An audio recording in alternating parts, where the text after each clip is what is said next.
we are going to ask the question about what is going on with the NAR settlement. So right before we start, what I want to do is just kind of have one person, Michael, maybe you can just give a brief overview for people who've never heard about what happened on March 15th, the National Association of Realtors and the $418 million proposed settlement agreement. So give us an overview of that. I'll make it very quick, right?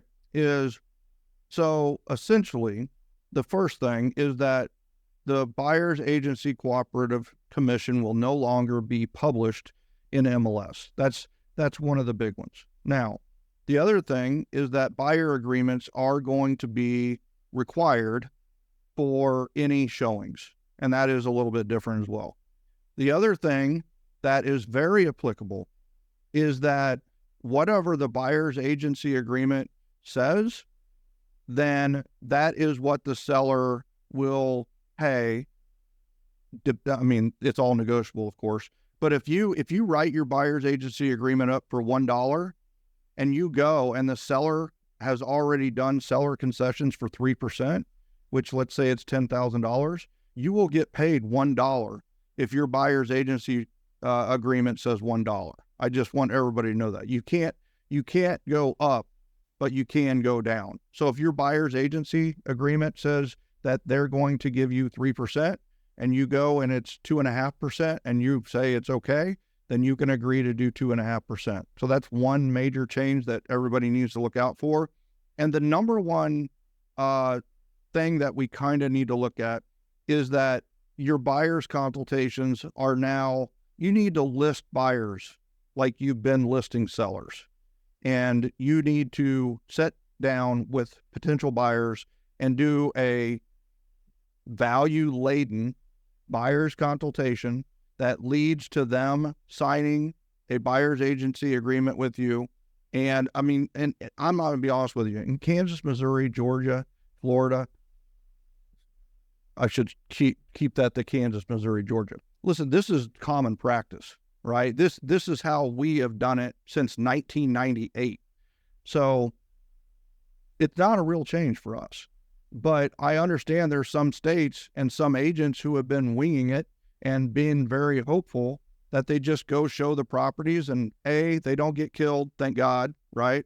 And B is they get paid on the end, and because that's how the listing agent did it, right? Our buyer's agency has got to become stronger, and our buyer's agents are going to have to be stronger because they're going to have to defend their commission.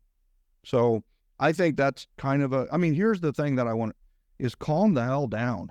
Like, take a deep breath. Just take a deep breath. It's business as usual until mid-July. It really is. And it might be more usual than we think after mid-July. The powers that be are going to give us 2 new sheets of paper, and guess what? We'll need to get those signed. I've been in this since 1998, and I'm telling you, if I can live through 2008, I know I can live through this.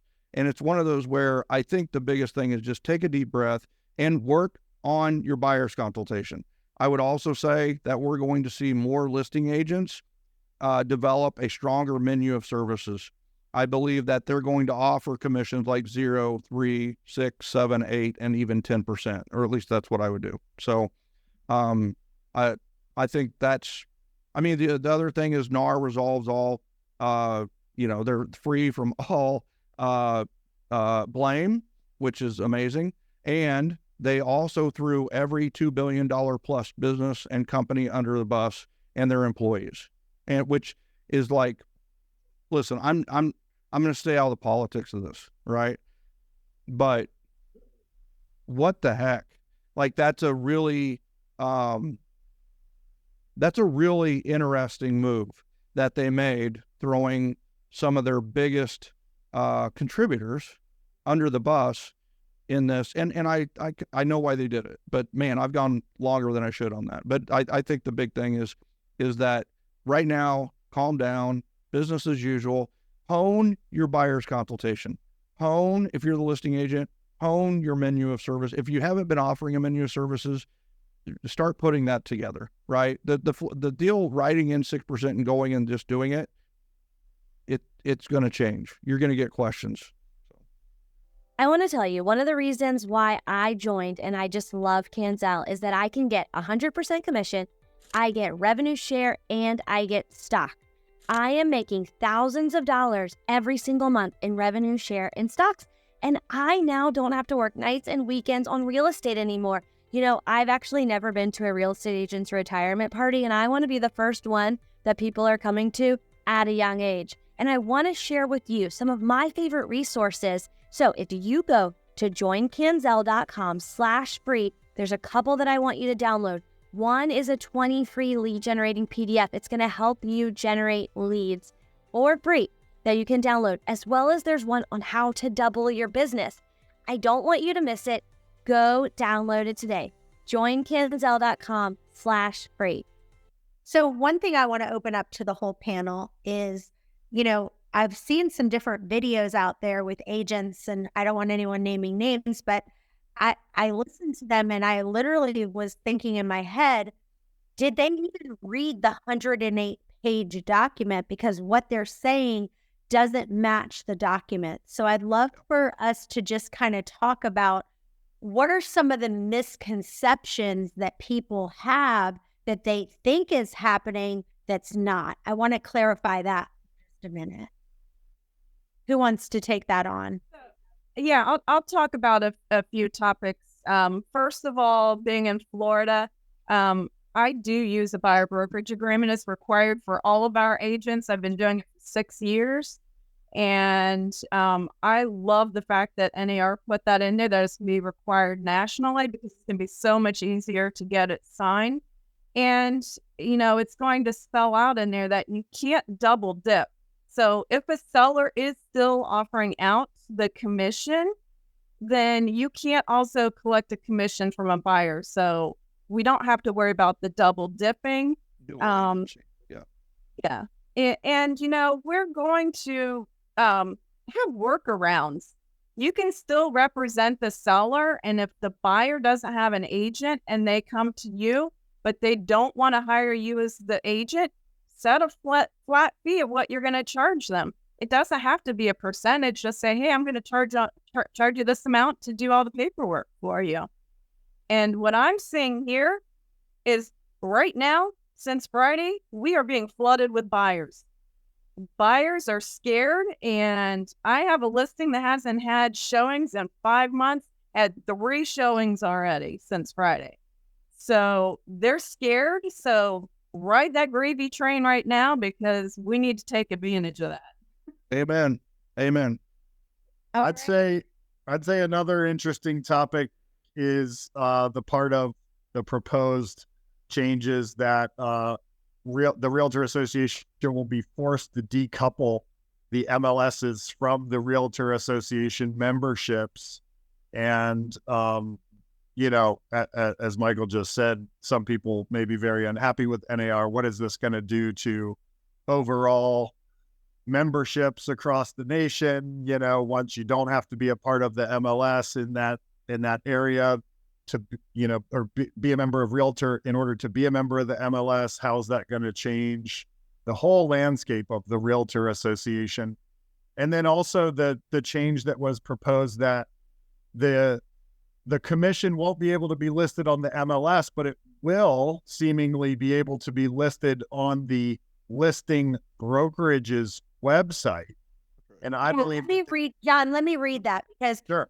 I want to read that exactly, because it says Rule 5 says the parties agree not to create, facilitate, or support any non-MLS mechanism for the purpose of listing brokers. And then there's also another portion in Rule 13 where you're talking about, it's saying that we're not being prevented from an offer of compensation off the MLS. So if you, like you said, if you go to the individual brokers are allowed to put it on their own website. So expand on that. So then my imagination starts running on what are the implications of that. And I think the implications of that are that either one of the big consumer players like Zillow, I'll use as an example, or some new software is going to attempt to gather all that data and put it in one place, right? Like Zillow automatically captures all the information from the MLS right now, right? And obviously they've been very successful in gaining eyeballs through that method. If they also add to their sort of offerings is to search all the brokerage's website and include the commission there, well, somebody's going to capture a lot of eyeballs for being the only place that captures the MLS data and the commission offering in one place. And I would say that that's going to happen. And then it really is going to be, what was the point of the whole thing? You just shifted it from the MLS to some consumer site, right? So I think that the DOJ, maybe they have, good things at heart, but what substantive change are they going to really make here? I don't know. So something that expires in 7 years too, John. The whole thing, the whole settlement proposal expires in 7 years as well. Like the methodology of it not being an MLS, there's a 7-year ending on it, and it's just like, why did they even put that in there? Like anyway, like you said, like let's stay away from the politics, but it almost leads back there inevitably in every conversation as to what's really going on here. I don't want to really dive into that either, but it's interesting to think about.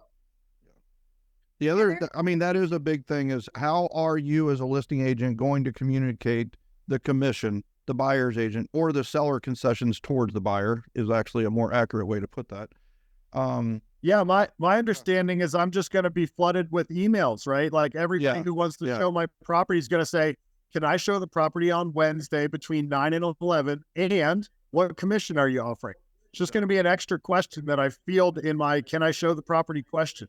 Yeah. I think for those places with showing time, somebody was talking. I think those people at showing time, I think showing time might be a short-term solution, but it is one of those that it is, how are you going to communicate what you're doing with that to the and if those end up being what happens, right? I just respond to the text or the email with the answer to that, or it shows up on showing time, or it shows up on Zillow.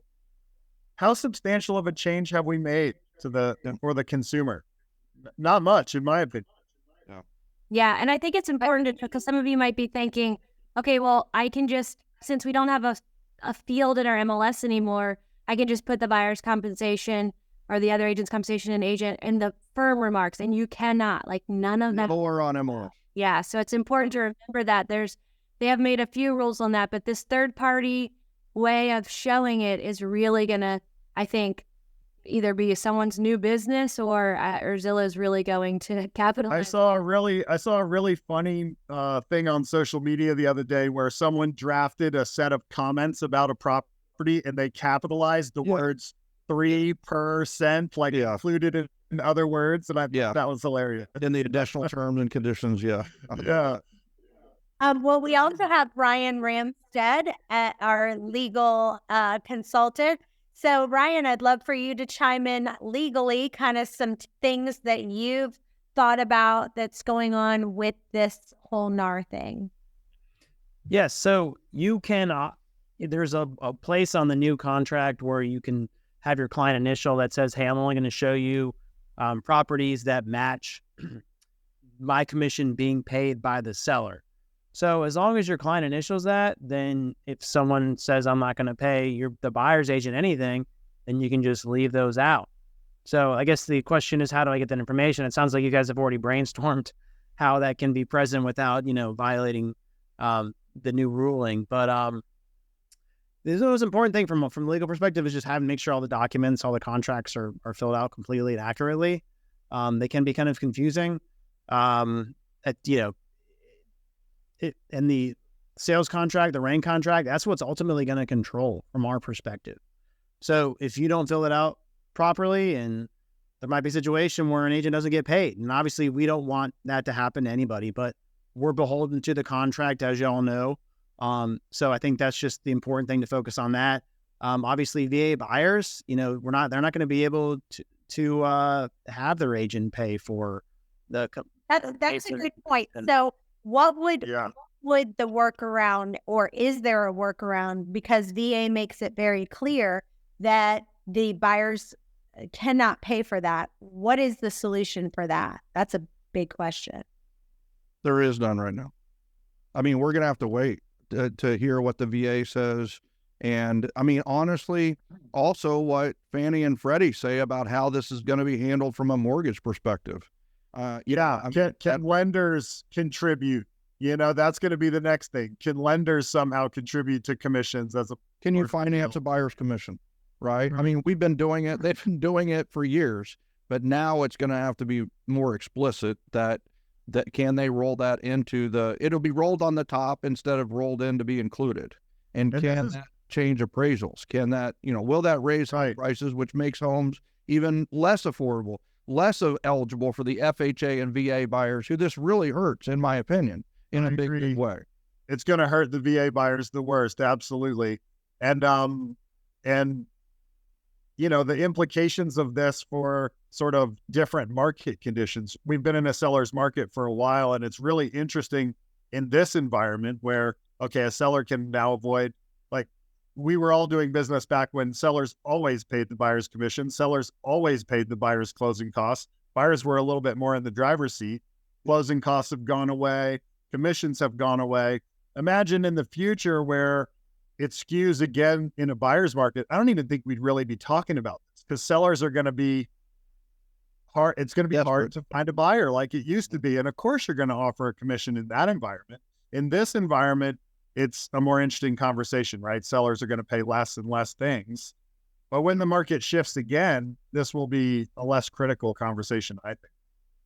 Yeah, there's been talk in the chat window about some ethics violation on what Ryan said with the check mark for the not showing properties where the commission is not being paid. That used to be an ethics violation somewhat, but you have to realize in this case, it's the buyer choosing, and the buyer is making the decision to not see properties where now they're going to have to pay the difference or pay something. Whereas before it was all linked to what the seller was offering as a commission. So if I'm a buyer, I'm going to opt out of having to pay my buyer's agent commission when I can. Let's see all those homes first. And then if I'm desperate, then I'll go to where I may have to make up the difference. And then after that, then I'll go to where I need to pay my agent. And that's what I would do because I think that just makes the most financial sense.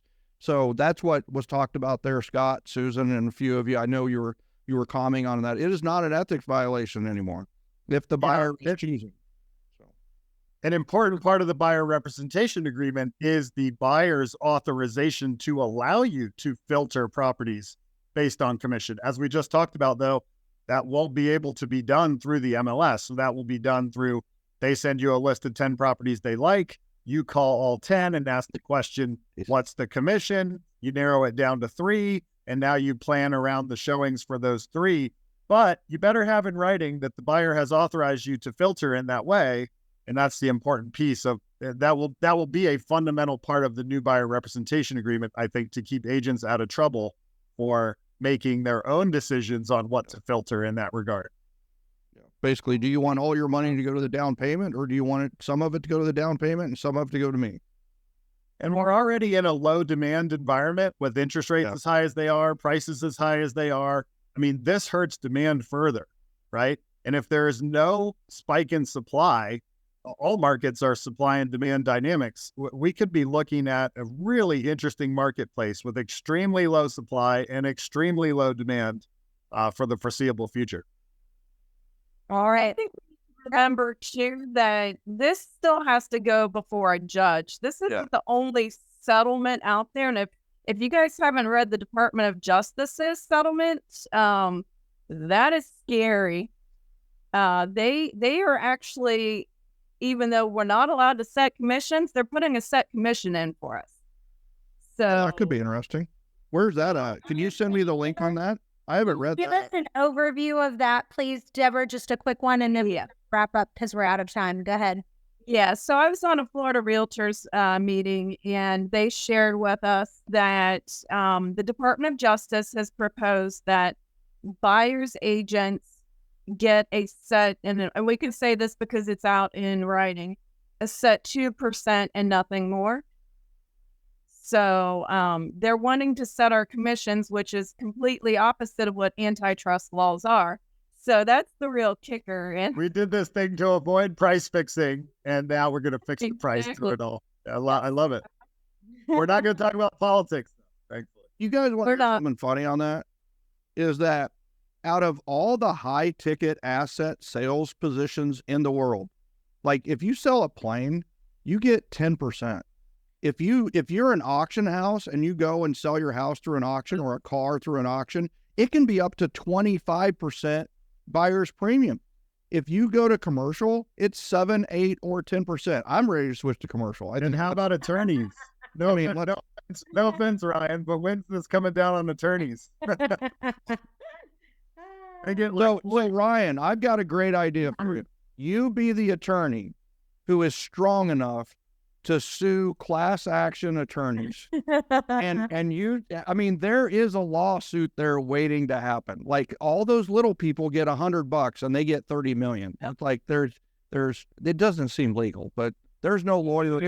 It wasn't even clients that started this lawsuit. It was an attorney that started the lawsuit. He went out fishing for people and convinced them they got screwed and created a class action suit. So it was an attorney behind the entire thing. Are you talking about Catchmark? Yeah. Yeah. The whole thing, whereas it started it out. All right. Well, I'm going to wrap up here. We are going to do something where we always end our meetings with gratitude because we believe there is nothing better than just being grateful. And so I'm going to now just open up the floor for anyone, and you can just raise your hand on something that you are very grateful for today. So does anyone want to start? Yeah, so I'm grateful for Kendall Realty. No, since I'm unmuted, I'll go ahead and speak. I've actually loved every minute of being with the company. I came on 4 years ago when one of my agents moved to Virginia Beach and introduced me to Chantel and Heather, and how awesome things have been since. They are always there for any of our questions, and they've helped take a huge burden off of my back. So I no longer have to do 1099s and pay all of my agent E&O. So no, I've enjoyed my time here. Awesome. Well, thank you for that. Who else wants to say? It can be about anything that you're grateful for today. We'll just have a few people mention. I'll jump in. Hey, this is Justin, circle leader in Montana. And while we're talking about this NAR thing, it actually makes me excited because I like being a change agent, and Kendall allows me to be a change agent, right? I'm part of a national brokerage that has 100,000 agents. I can't affect that brokerage, right? But I have direct access to you. I have direct access to Heather. I have direct access. Now I get to speak to Michael. Super excited people that are powerful in it. So here, me, little old agent in Montana, now can affect the real estate industry as a whole with Kendall, rather than just be a number, go to work, and freak out about how I'm going to pay my bills. Awesome. And Kendall allowed me to do that. Thank you, Justin. All right, I've got to go, Chantel. I'll just say, you can end by what are you grateful for today? oh my gosh, the list of things I'm appreciative for. I am appreciative of you as a leader in this industry, and look how much you've given this industry over the years. And you're the queen of real estate in my books. You just literally carry yourself with so much class.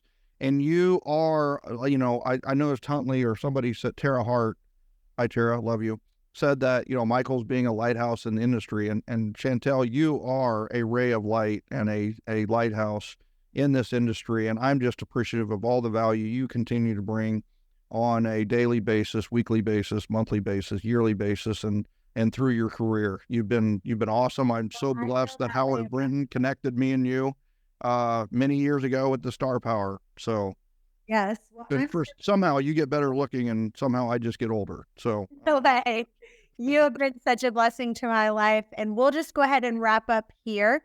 We're just so grateful for all of you guys being here. We want to be respectful of time.